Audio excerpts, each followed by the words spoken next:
Hey there! Today we're going to look at how to save a specific portion of your AutoCAD drawing to a separate file. So let's get started.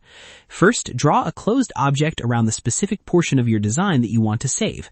Over here, you can use a rectangle or circle. After that, make sure the boundary covers the required area accurately.